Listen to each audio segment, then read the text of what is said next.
여러분, 안녕하신가요? 저는 한 번의 결혼을 실패하고 두 번째 결혼 생활을 하고 있는 40대 여자입니다. 첫 번째 결혼 때 너무 힘들어서 다시는 남자 근처도 가고 싶지 않았지만 나만 생각해주는 좋은 남편을 만나 지금은 첫 번째 아픔을 잊고 행복하게 잘 지내고 있어요. 행복하게 잘 살고 있는 제가 사연을 보내는 이유는 요즘에 고부 갈등이라든지 말도 안 되게 시집살이를 시키는 사연들을 많이 보게 되었는데 여전히 힘든 시댁살이를 하고 계시는 분들이 제 사연 보시면서 현명하게 대처를 하시고 저 같은 일을 당하지 마시고 또 며느리로서 아내로서 자신의 권리 잘 지키면서 지내시길 바라는 마음 때문이에요. 그렇다면 지금부터 저의 이야기를 한번 시작해 볼게요. 저는 결혼 전에 대기업 하청업체에서 생산직으로 근무를 하고 있었어요. 전 남편은 공무원이었고 지인 소개로 만나 1년 정도 연애를 하다 결혼을 했습니다. 연애는 할 만큼 했어요. 2년 정도 연애하고 서로 결혼을 하자는 마음이 잘 맞아 결혼까지 하게 되었죠. 전 남편 쪽 시댁은 3층짜리 건물주인 시부가 있었고 시어머니는 그 건물에서 편의점을 운영하고 있었어요. 시누이는 일찍 결혼을 해서 미국으로 이민을 가 있는 상황이라 시누이의 얼굴은 보기 힘들었고요. 그래서 결혼 생활 내내 전 남편 쪽 시댁 식구는 시어머니와 시아버지, 남편까지라고 생각하며 지내왔었습니다. 저는 결혼할 때 다른 건 다 괜찮았지만 그 당시 시댁 식구와 저희 친정집 사정이 좀 상반된다는 부분에서 걱정스러운 점이 있었어요. 자고로 결혼은 남녀끼리 하는 게 아니라 가족과 가족끼리 하는 거라고 하잖아요. 그래서 저희 친정집 사정 때문에 살짝 걱정이 되었죠. 왜냐면 저희 친정집은 시댁만큼 사정이 좋은 편은 아니기 때문이었어요. 저에게는 오빠가 있는데 오빠가 몸이 좀 불편했습니다. 그래서 제가 어릴 때부터 엄마 아빠가 오빠의 병원비와 치료비를 벌고 다니느라 끊임없이 일을 하셨죠. 아빠는 박스 만드는 공장에서 일을 하셨고 엄마는 하루라도 쉬어보신 적이 없으셨어요. 남의 집 청소에 식당 다 해보시고 마지막에는 건물 청소를 하시며 지내고 계셨어요. 저는 이 부분이 걸려서 결혼 전 남편에게 미리 말을 했었어요. 자기, 자기도 알지만 우리 집 형편이 그렇게 좋지 못하잖아. 오빠는 평생 몸이 불편한 채로 살아야 하고 우리 엄마 아빠도 오빠 뒷바라지 하느라 평생 힘들게 살고 계신데 자기네 부모님이 나 좋아하실까? 우리 엄마 아빠 그런 거 신경 안 쓰셔. 우리 집이 돈 많은데 뭐.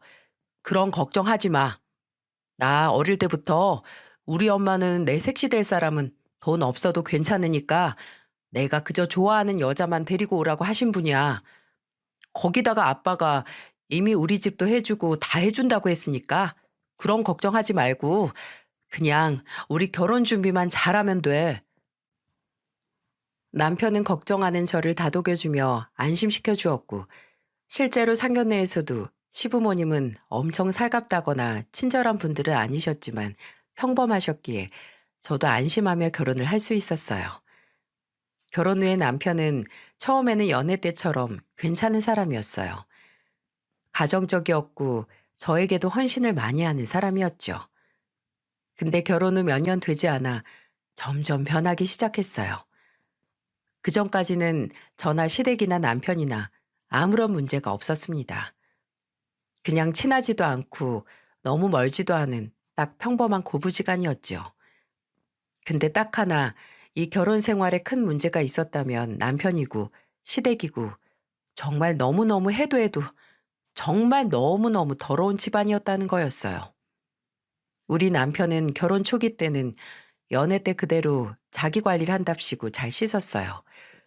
물건 정리를 잘 못하는 부분이 있긴 했지만 그건 제가 치우라고 하면 곧잘 치우고 또 그때그때 고쳐가는 듯이 보였죠.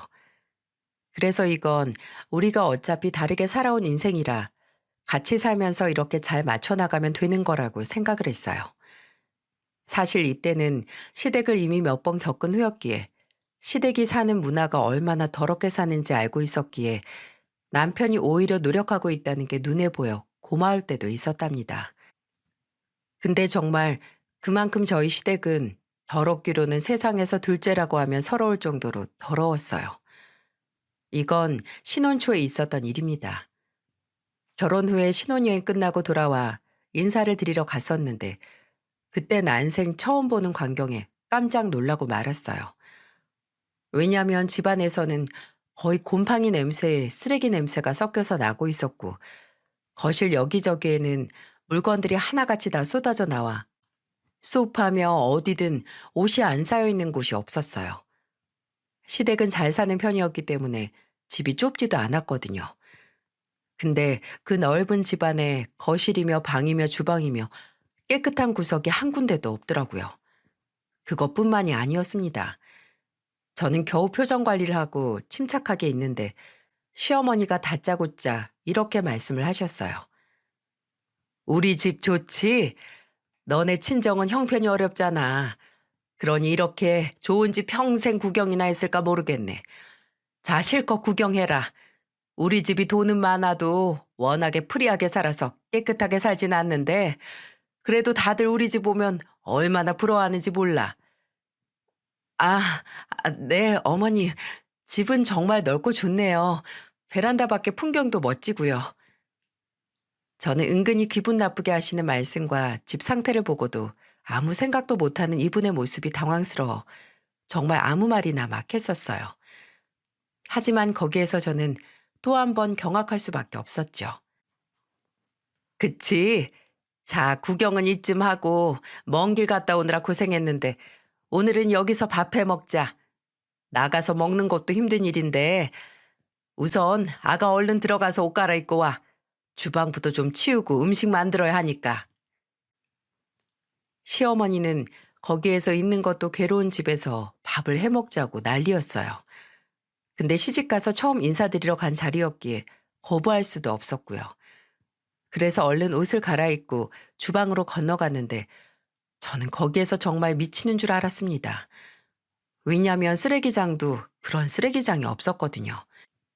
우선 싱크대 안에는 며칠 동안 쌓인 건지도 모르겠는 설거지거리들이 곰팡이 피어있는 음식들과 함께 뒤섞여 거의 넘치기 일보 직전으로 있었어요.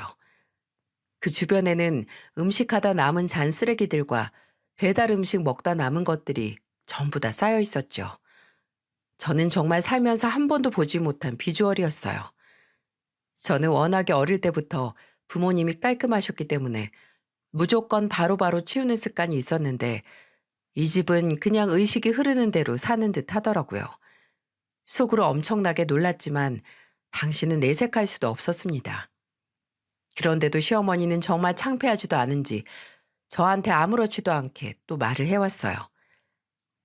일단 우리 이것부터 좀 치우고 만들어 먹자. 아유, 나는 밥 먹고 나면 그렇게 졸려서 그냥 들어가서 아예 자야 돼. 그러다 보니까 이렇게 맨날 맨날 주방 청소거리가 쌓이더라고. 자, 눈에 보이는 것부터 얼른 좀 치워봐라. 시어머니는 대뜸 이걸 다 치우라고 하더니 처음에는 같이 하는 신용을 하다가 나중에는 주방 밖으로 나가 거실에서 시부와 함께 TV만 보고 있었어요. 남편도 익숙한 광경이었는지 정말 아무렇지도 않게 이 집에 잘 있더라고요. 저는 남편에게 눈치를 줬지만 전혀 눈치를 못 채는 남편은 한 번씩 주방에 와서 잠깐씩 거들 뿐 시부모와 함께 밖에서 희희낙낙 놀기만 할 뿐이었죠. 속으로는 정말 부글부글 끓었지만 이날까지만 참자 싶어서 정말 꿋꿋하게 청소를 다 마쳤습니다. 그거 치우는 것만 정말 장장 3시간이 꼬박 걸리더라고요. 근데 이 와중에 시모라는 사람이 와서 뭐라는 줄 아세요? 아니, 너는 손이 느린 거냐? 아니면 그냥 하기가 싫어서 느릿느릿 놀면서 하는 거냐? 왜 이렇게 청소가 오래 걸려? 그거야 그냥 휙휙 치우면 끝나는 건데 뭘 그렇게 한나절 하고 있어. 배고파 죽겠구만. 저는 이 이야기를 하면서 정말 참을 수가 없어서 하고 싶은 말 다 해버리려다가 꾹 눌러 담고 딱 한마디 했어요. 어머니, 이거 다른 사람들 같았으면 오늘 하루 내내 청소해도 못 끝냈어요. 정말 치울 게 끝도 없이 많더라고요. 어머님, 실례되는 말씀인 줄은 알지만 저 여기 집에 들어오자마자 곰팡이 냄새랑 쓰레기 냄새 때문에 너무 힘들었는데 그게 다 이것 때문이었던 것 같아요. 주방만큼은 정말 잘 치우고 사셔야 돼요. 저는 정말 터지기 일보 직전이었지만 꾹 눌러 담고 시모에게 말했어요. 근데 그 말에 기분이 엄청 나빴는지 저에게 확 화를 내버리더라고요. 아니, 너는 신혼 첫날부터 와가지고 한다는 소리가 시엠이 훈계하는 소리냐? 너는 뭐 얼마나 깔끔하게 해놓고 산다고 다짜고짜 이 시엠이한테 훈계질이야, 훈계질은. 나 참 기분 더러워서 진짜. 어머님, 훈계가 아니라요. 저도 처음 인사드리러 온 곳에서 오자마자 3시간 동안 정말 열심히 청소했는데 그거 몰라주시고 저한테 일 안 하려고 요령 피웠다고 하시는 말씀에 섭섭해서 드린 말씀이에요. 아무리 서운해도 그렇지 말이야. 너는 할 말이 있고 못할 말이 있는 거지. 그렇게 안 봤는데 너 참 당돌하다. 그렇게 느끼셨으면 죄송한데요. 저도 정말 서운해서 그랬어요. 저는 서러운 마음이 갑자기 북받쳐 올라 이야기를 하는데 조용하던 주방에서 큰 소리가 들리다 보니 이상함을 느낀 남편이 와서 상황을 묻기 시작했어요. 모든 상황을 다 들은 남편은 서로에게 화가 나 있는 저희들을 애써 화해를 시켰고 그날만큼은 정말로 처음 인사드리는 자리여서 제가 죄송하다고 하고는 풀어드렸습니다. 그 뒤로 남편이 밥은 그냥 나가서 먹자고 하기에 외식을 했어요. 저는 결국 청소만 청소대로 하고 돌아온 꼴이었죠. 하지만 그때까지만 해도 그냥저냥 참을만 했어요. 하지만 정말 참지 못할 사건들이 그 이후에 쭉쭉 이어지기 시작했습니다. 시어머니는 그날 저한테 쓴소리를 하긴 했지만 내심 제가 청소해 놓은 게 상당히 마음에 든 눈치였어요. 그래서 그 이후에는 한 번씩 저를 불러서 청소를 시키려고 하더라고요. 하지만 당시에 저도 맞벌이로 일을 계속하고 있어서 시댁에 가서 청소할 여유가 있지 않았었습니다. 근데도 자꾸만 시어머니가 저를 부르시는 거예요. 물론 처음 한두 번은 해드렸어요.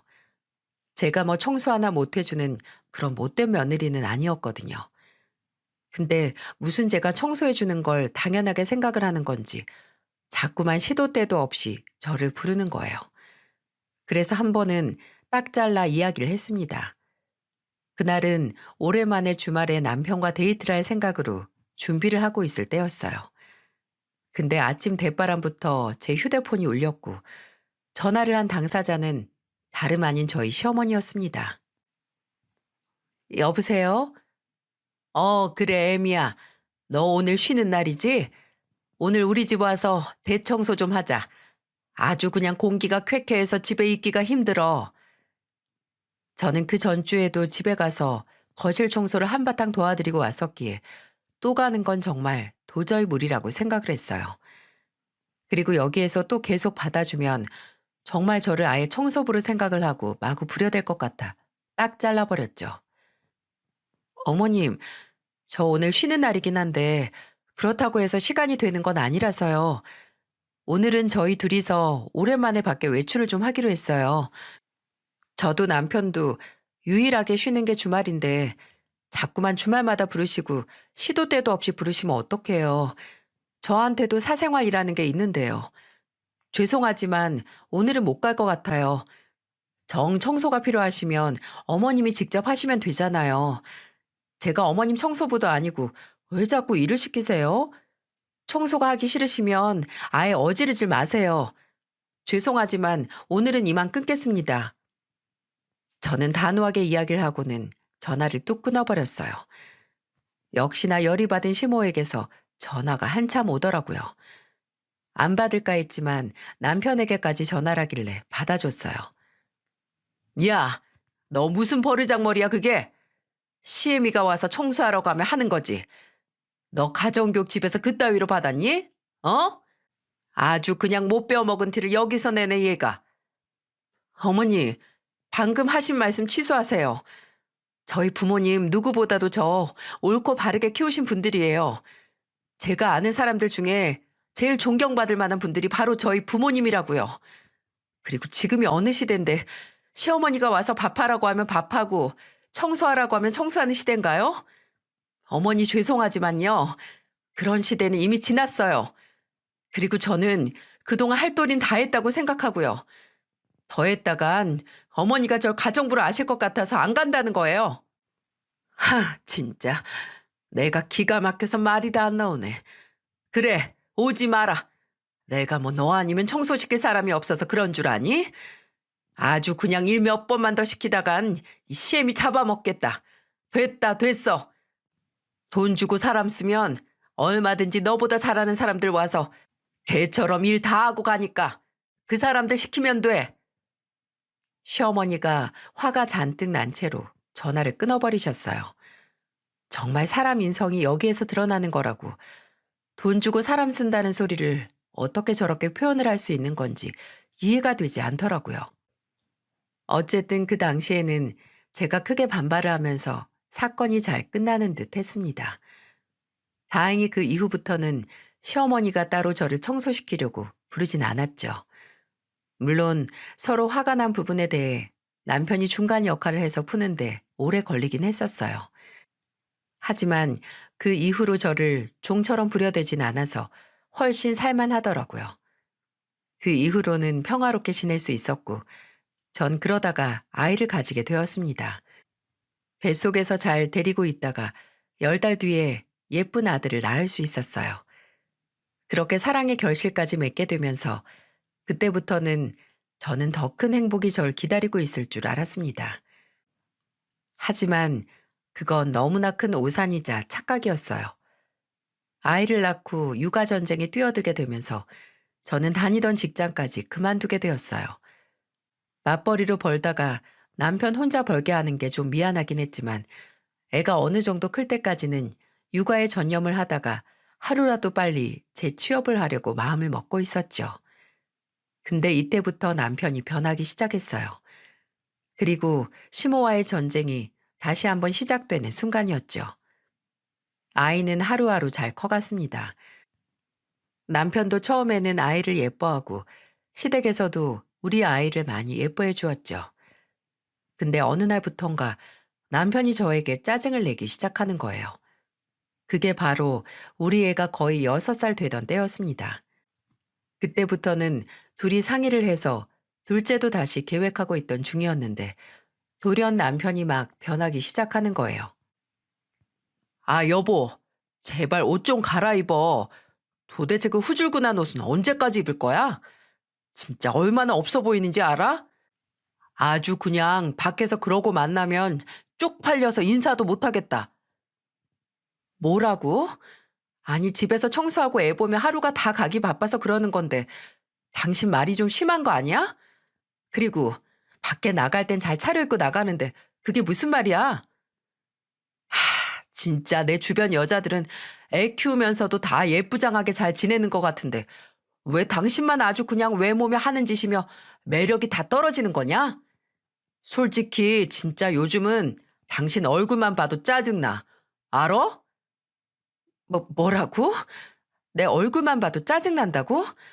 당신 지금 말 다 했어? 그러는 당신은 요즘 얼마나 하는 짓이 더럽고 추한 줄 알아? 도대체 왜 안 씻는 거야?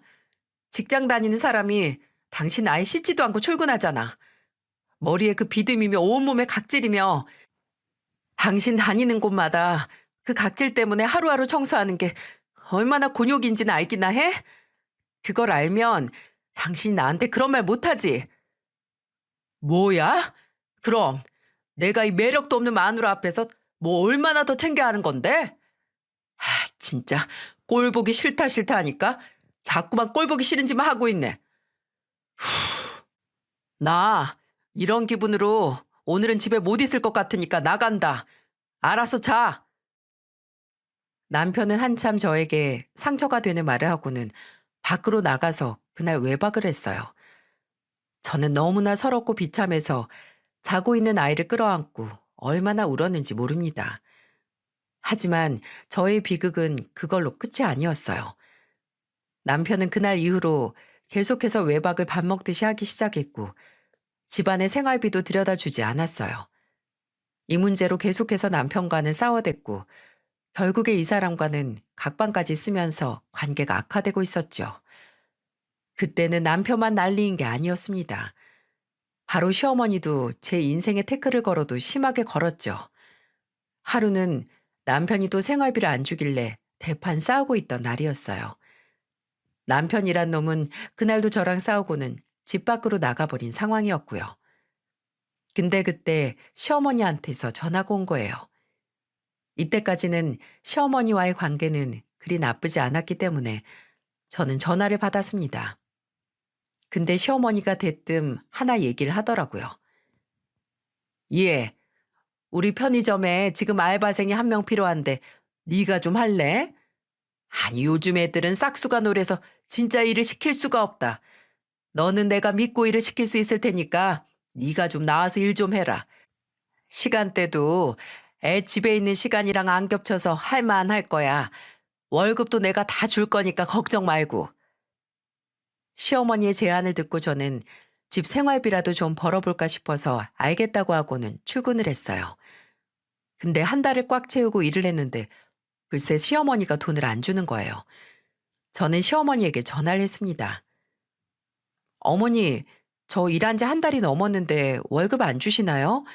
다른 알바생들은 돈 다 받았던데요. 어머어머, 얘 지금 뭐라고 하니? 지금 나한테서 월급을 달라고 하는 거야? 아니, 저도 월급 주시기로 했잖아요, 어머니. 아니, 말이 그렇다는 거지. 너는 내가 그 월급 안 줬다고 지금 다짜고짜 전화해서 나한테 돈 내놓으라고 하는 거냐? 네, 돈 주세요. 요즘 애 아빠가 집에 생활비를 안 줘서요. 그거라도 받아야지만 우리 애 밥 먹이고 생활할 수 있어요. 그러니까 빨리 돈 주세요. 야, 없어. 이게 아주 진짜 뻔뻔하네. 네 남편이 안 주는 생활비를 왜 나한테서 찾아가려고 그러냐? 찾아가려는 게 아니고 정당하게 일한 대가를 지불해 달라는 거잖아요. 아유, 몰라. 곧 죽어도 없으니까 그렇게 알아라. 하여간에 너는 가족이 돼가지고 이 시엠이 그냥 도와줄 수 있는 거지. 그걸 또 달라고 바락바락 전화까지 하니? 하여간에 처음부터 청소 못하겠다고 할 때부터 알아봤어야 했다. 야, 할 말 없다. 끊으마. 저는 끊겨버린 전화에 너무나 어이가 없었어요. 하지만 마냥 당하고 있을 제가 아니었습니다. 그 뒤로도 시어머니는 제 전화를 받지 않았고 저도 더는 시어머니에게 말할 이유를 느끼지 못했어요. 그래서 문자 하나 남겨놓고 저대로 대가를 받을 수 있도록 했습니다. 저는 시어머니에게 딱 한마디로 문자를 보냈어요. 제가 일한 값 알아서 가지고 갑니다. 제가 노동해서 번 내 돈이니까 뭐라고 하지 마세요. 안 그럼 노동청에 신고해버릴 거니까. 이렇게 문자를 보내버리고는 저는 편의점으로 가서 편의점 포스기 안에 있는 현금을 몽땅 다 털어서 가지고 왔어요. 물론 그 돈이 저의 월급의 전부가 되진 않았어요. 부족한 금액이었죠. 하지만 이거라도 받아야 제가 덜 억울하겠더라고요. 그리고 평소 같았으면 제가 시어머니 가게에서 왜 일을 못 돕겠습니까? 근데 남편도 엉망이지 시어머니도 또 뻔뻔하게 나오는 게 괘씸해서 저는 저대로 복수를 해버린 거였어요. 그 뒤로 저는 시어머니의 연락을 일절 받지 않았어요. 그 문자를 뒤늦게 읽었는지 시어머니에게서는 늦게서야 전화가 불이 나게 오고 있었고 저는 그 모든 전화를 다 씹어버렸어요. 그러던 와중 갑자기 저희 엄마가 외가 쪽 친척 결혼식에 참석하기 위해 일찍이 시골에서 올라와 저희 집에서 하룻밤 자기로 했었어요. 시어머니와는 한창 대립이 있던 때였는데 정말 저희 엄마에게 그 꼴을 보일 줄은 생각도 못했습니다. 엄마가 막 집에 들어와 같이 밥을 먹으려고 하고 있는데 다짜고짜 시어머니가 저희 집까지 찾아왔더라고요. 저는 일주일째 전화를 안 받았기 때문에 그걸 참다 못한 시어머니가 집까지 찾아왔던 거였어요. 그리고는 저를 보자마자 머리채를 잡아 뜯기 시작했습니다. 야, 당장 내 돈 내놔. 내 돈 내놓으라고. 이게 어디서 도둑질을 하고 있어? 아, 이거 안 나요? 그게 왜 도둑질인데요? 내가 일한 돈 정당하게 내가 가지고 온 건데 이거 안 나요? 저는 머리채를 뜯기면서도 시어머니에게 다 따졌습니다. 그리고 그때 갑자기 저희 시어머니가 저한테서 떨어져 나갔고 그건 다름 아닌 저희 친정엄마 덕분이었어요. 이 광경을 보던 저희 엄마는 순간 놀래 무슨 상황인지 보다가 시어머니가 제 머리채를 잡고 안 놓으니 화가 나서 엄마 본인이 시어머니의 머리채를 잡아 뜯고는 바닥으로 패대기를 쳐버린 거였죠. 그러면서 저희 시어머니에게 제대로 화를 내기 시작했어요. 야, 너 우리 딸 계속 이렇게 대하면서 살았어? 이게 진짜? 네가 그동안 나 무서운 줄 모르고 살았구나. 어디 귀한 내 새끼를 이렇게 함부로 대해. 네가 그러고도 무사할 것 같아? 어? 어디 험한 꼴 좀 당해볼래? 에이씨, 너 두고 봐. 아주 그냥 두고 봐. 저희 엄마는 시어머니에게 거의 협박처럼 무섭게 몰아붙이셨고 거기에 기가 눌린 시어머니는 완전히 기가 꺾여버린 채로 쓸데없는 자존심만 부리고는 우물쭈물하며 도망가 버리셨어요. 그 뒤로 저는 엄마에게 그동안 시어머니와 있었던 모든 사건들을 다 이야기했습니다. 그리고 엄마가 그날 이건 안 되겠다 싶었는지 남편이 퇴근하자마자 오늘 있었던 일을 전부 다 이야기를 하셨죠. 근데 여기에서 남편의 반응이 정말 충격적이었어요. 엄마와 저는 전혀 생각하지도 못했던 전개였습니다. 아니 장모님, 그렇다고 저희 엄마 머리채를 잡으시면 어떡합니까? 우리 엄마가 장모님 머리채 잡은 것도 아니고 이 사람 머리채 잡은 건데 왜 장모님이 나서서 행패를 부리시는 건데요? 뭐? 자네 지금 말 다 했나? 자네 지금 누굴 감싸고 도는 건가? 어? 지금 누구한테 되려 큰 소리 치는 거야? 혹시 내 얘기 듣고 너무 충격을 받아서 머리가 멈춰버린 거야? 자네 마누라가 자네 엄마한테 머리채가 잡혔었다는데 지금 무슨 소리를 하는 거냐고?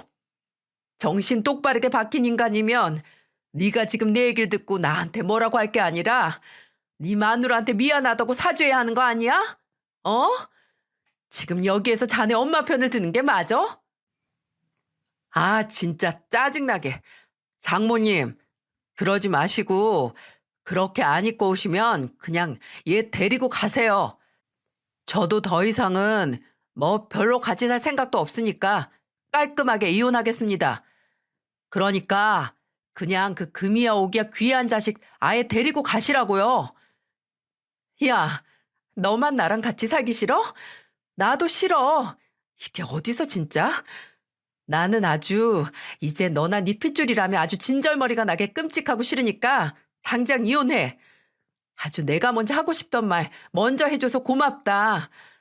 내가 장담하는데 너 나랑 헤어지지? 그럼 앞으로 평생 혼자 살아야 돼. 어느 누가 너나 니네 집안 사람들 버티면서 살겠니? 나나 되니까 이 정도 버텨준 거야. 근데 앞으로는 안 참아도 돼서 아주 그냥 속이 다 시원하네. 그동안 너 외박하는 꼴이나 진상짓거리 하는 꼴 보기 싫었었는데 아주 잘 됐어. 이 사람은 정말로 제가 원래 알던 그 사람이 아니었어요. 결혼 생활 6년 동안 조금씩 변하고 우리 사이가 많이 틀어져 있긴 했어도 인간이 개차반인 수준이 이 정도까진 아니었는데 정말 개만도 못한 인간으로 바뀌어 있더라고요. 아니, 원래 그런 인간이었는데 제가 그동안 속고 살았다는 걸 정말 제대로 느끼게 되었어요. 그 당시 남편과 각방을 쓰고 거의 남처럼 지내면서 속으로 이혼을 생각하곤 있었는데 이렇게 말도 안 되는 상황에서 이혼 이야기가 나올 줄은 몰랐습니다. 하지만 이렇게까지 관계가 틀어진 이상 저는 1분도 함께 있고 싶지 않아 바로 이혼을 진행하게 되었죠. 근데 이 이혼 과정에서 정말 어이없는 일이 하나 더 있었어요. 바로 양육권 부분이었는데요. 남편은 이혼 과정 중에 저한테 이렇게 말을 하더라고요. 야, 나는 양육권도 다 필요 없으니까 네 아들 네가 데려다가 가서 키워. 이것 때문에 머리 아프기 싫으니까 네 아들은 네가 데리고 가서 지지고 볶든지 뭐 어쩌든지 알아서 하라고. 진짜 개만도 못한 놈. 너 진짜 혹시 사람이길 포기했니? 어? 네가 나서서 그렇게 말 안 해도 내 애는 내가 데리고 갈 거야. 두 번 다시 우리 애 볼 생각 따윈 안 하는 게 좋을 테고. 내가 왜? 네 배 아파서 낳은 새끼를 내가 도대체 왜 보고 싶어 할 거라고 생각하는데? 됐으니까 데리고 꺼져. 닥쳐. 네가 말 안 해도 내 갈 길 내가 잘 알아서 갈 거니까. 아니, 저는 당연히 양육권은 제가 가지고 올 생각이었어요. 근데 지가 진짜로 애 아빠면 이렇게 이야기하면 안 되는 거 아닌가요? 그래도 지 핏줄인데 어쩜 이렇게 냉정하게 말할 수 있는 건지 정말 이해가 되질 않았어요. 근데 여기에서 정말로 더 화가 났던 건 이 말을 6살 된 제 애가 다 듣고 있었다는 사실이었어요.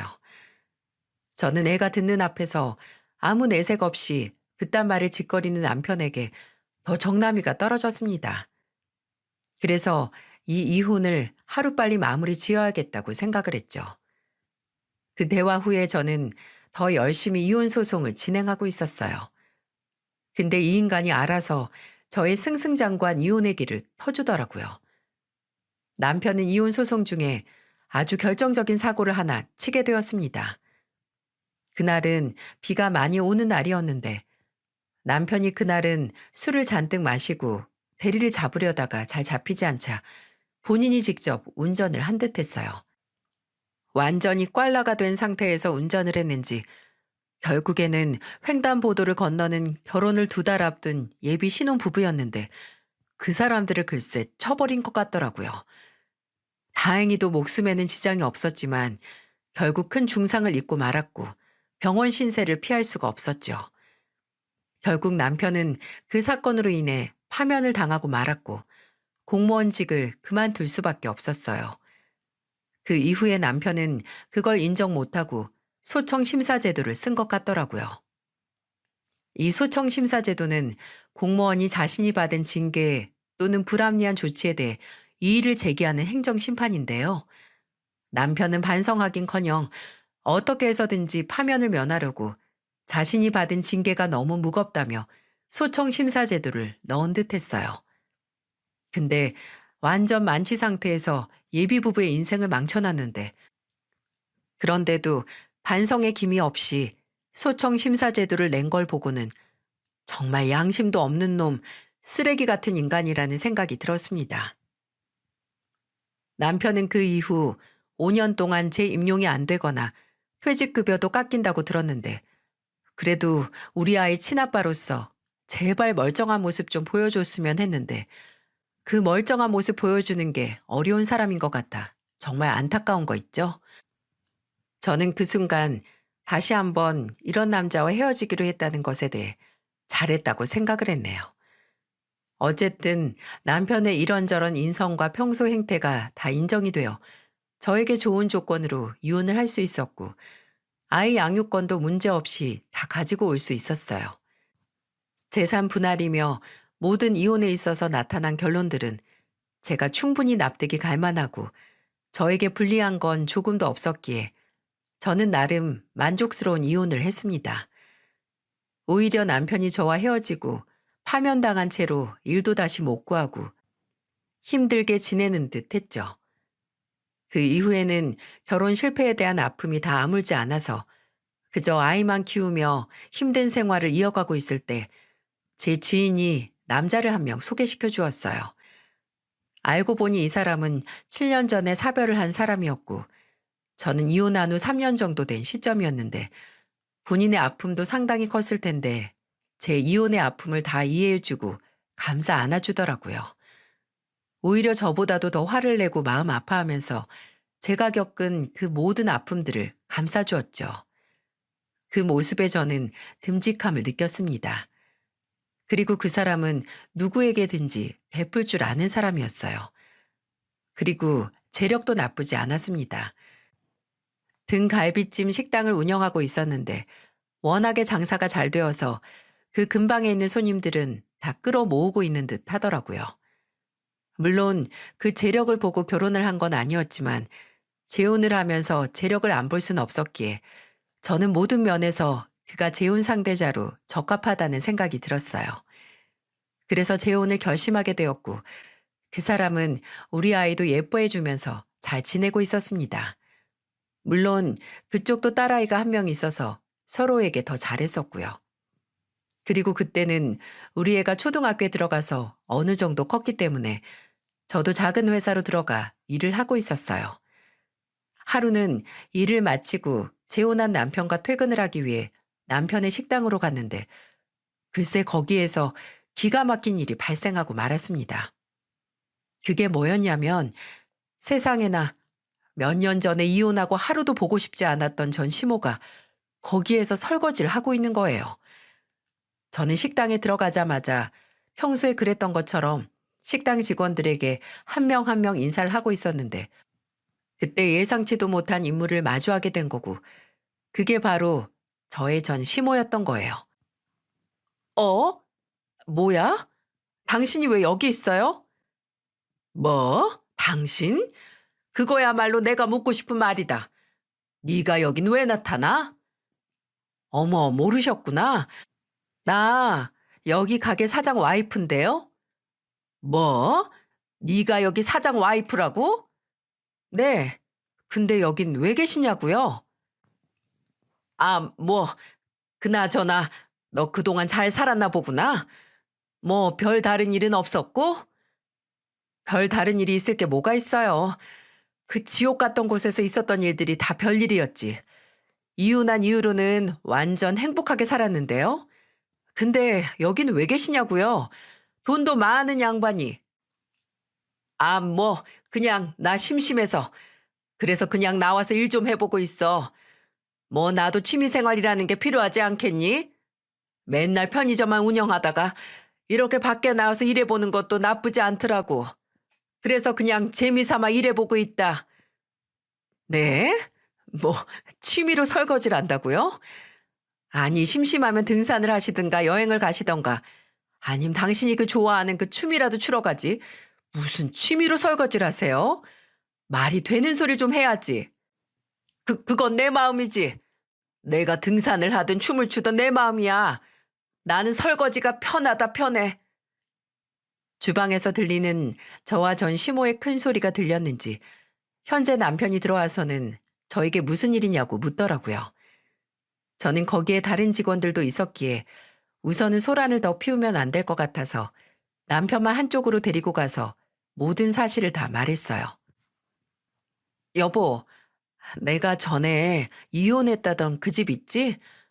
저 여자가 그때 내 시모였던 사람이야. 아니, 원수는 외나무 다리에서 만난다더니 여기에서 만날 줄은 정말 꿈에도 생각 못 했네. 내가 저번에 여기 근처가 그 집안이랑 가까운 곳이라고 좀 찜찜하다고 했었잖아. 근데 이렇게 마주칠 줄이야. 아니, 근데 저 여자가 왜 여기에서 설거지를 하는 거지? 저 집 진짜 잘 사는 집안이란 말이야. 이해가 안 되네. 저는 남편에게 상황을 다 설명을 하면서 이해가 안 된다는 투로 말을 했어요. 그랬더니 그제서야 남편이 움직이더니 그 전 시모였던 사람에게로 가더라고요. 아, 저 사람이 당신을 그렇게 괴롭혔던 사람이란 말이지? 그럼 내가 가만히 있을 수 없지. 기다려봐. 나도 저런 사람이랑은 같이 일 못해. 내가 다 알아서 할게. 여기서 기다려. 뭐? 아니, 당신 뭘 어쩌려고. 남편은 제가 묻는 말에 대답도 하지 않은 채 전 시모에게로 다가갔어요. 그리고는 통쾌한 이야기를 쏟아주었습니다. 저기요, 아줌마. 여기서 일하는 거 취미로 일하신다고요? 지금 이 사람한테 들어보니까 취미로 일한다고 하던데요? 네, 사장님. 아, 그게 뭐 취미이기는 한데 전 시모는 저에게 했던 행동과는 전혀 다르게 완전 우물쭈물 이야기를 해왔어요. 아, 그러시면 일 당장 그만두세요. 저는 취미로 우리 집에서 일하는 사람은 반갑지 않습니다. 여기 있는 사람들 다 본인 생계 위해서 열심히 일하는 사람들인데 취미로 일하는 사람이 여기 와서 열심히 일하겠어요? 됐으니까 앞으로는 여기 말고 다른 곳에서 취미생활 누리세요. 네? 아니죠. 여기 이틀밖에 안 됐는데 그만두라니요. 설명드렸잖아요. 이틀이든 두 달이든 우리 집에서 열심히 최선을 다해서 일할 사람이 필요하다고요. 아줌마가 일한 이틀치 돈은 다 드릴 테니까 여기까지만 하시고 그냥 나가세요. 아유, 사장님, 왜 그러세요? 저 여기에서 더 일할 수 있어요. 열심히 할 수 있어요. 아이, 참, 아실 만한 분이 왜 그러세요? 저희 와이프 전 시어머니셨다면서요. 근데 여기에 있고 싶으세요? 그리고 아줌마가 우리 마누라한테 어떻게 해왔는지 내가 모르고 있을 것 같아요? 그렇게 괴롭히고 힘들게 했다면서 어떻게 뻔뻔하게 여기서 일을 하려고 그러세요? 아, 긴 말 안 할 테니까 그냥 여기서 나가세요. 그제서야 전시모는 본인의 인성을 또 드러내더라고요. 에이, 재수 없어. 여기에서 저 기집애를 만나서 하여간에 인생에 도움이 안 되는 것 같으니라고. 나간다, 나가. 전시모는 마지막 발악이라도 하듯 자존심을 세우며 가게를 나가버렸어요. 하지만 전시모는 거기에서 경악스러운 행동을 그치지 않았습니다. 얼마 안 가서 저한테 전화가 왔더라고요. 저는 그전에는 번호도 다 삭제를 해버렸기에 모르는 번호로 온 전화가 시모라는 것도 모르고 받았죠.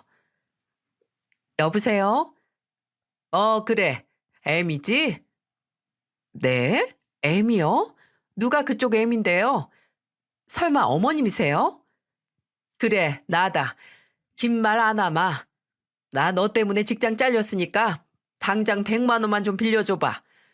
너 그동안 우리한테 양육비 받는 거랑 이것저것 해서 돈 많을 거 아니야. 지금 네 남편도 잘 살고. 그러니까 당장 나 쓸 거 필요하니까 100만 원 보내. 나 월세 내야 돼. 진짜 뻔뻔한 것도 정도껏 하세요. 아니 어떻게 그렇게 매몰차게 내몬 전 며느리한테 돈 빌려달란 소리가 그렇게 나오세요? 내가 너 때문에 일 잘린 거잖아. 안 그랬음 너한테 이렇게 전화할 일도 없어. 지금 당장 돈이 필요한데 어떡하니 그럼. 네 시애비가 도박에 눈이 멀어가지고 완전히 우리 집 재산 다 말아먹고 네 전 남편은 아직도 그 변변한 직장 못 구해서 택배 기사나 하고 있는데 내가 그럼 어떻게 하리? 아, 그러니까 딱 100만 원만 빌려주라고. 금방 갚으면 되잖아. 모르겠고요. 그쪽 사정 저는 더 알고 싶지도 않고 앞으로 더 관여하고 싶지도 않아요. 그러니까 그런 소리 계속 하실 거면 끊어주세요. 듣고 있기 힘드네요. 그리고 다신 저한테 연락도 하지 마세요. 핸드폰 번호도 다 바꿔버릴 거니까 그렇게 아시고요.